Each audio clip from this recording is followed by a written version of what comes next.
Nell'incontro di questa mattina lei ha parlato di una riunione che c'è stata in prefettura sulla sicurezza.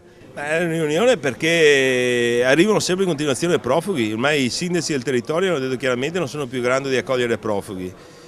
Il sistema del volontariato, Croce Rossa e cooperative non sono più in grado di accogliere profughi.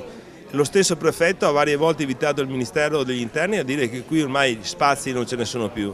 E quando mi parlano di emergenza, io ritengo che questa non è un'emergenza, l'emergenza è un terremoto che viene oggi e che determina l'emergenza. L'emergenza è una grande pioggia, un'alluvione, quella è l'emergenza, ma un'emergenza che dura da 1 anno e mezzo non è un'emergenza, è una pianificazione politica fatta da questo Stato per distruggere la nostra storia, cultura e i nostri territori.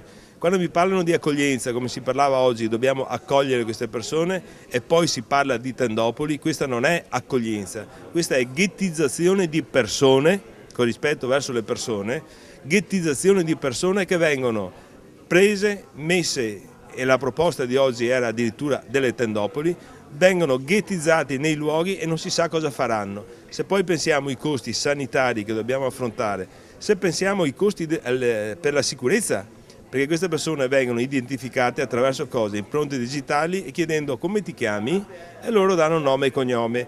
Ma noi siamo certi dell'identità di queste persone? Noi siamo certi che queste persone non siano dei terroristi dell'ISIS infiltrati per venire qua e dopo domani tagliarsi la gola nel nome e per conto della loro religione? Allora tutti questi sono tutti interrogativi che questo Stato non ci sa dare una risposta e che per noi diventano inaccettabili.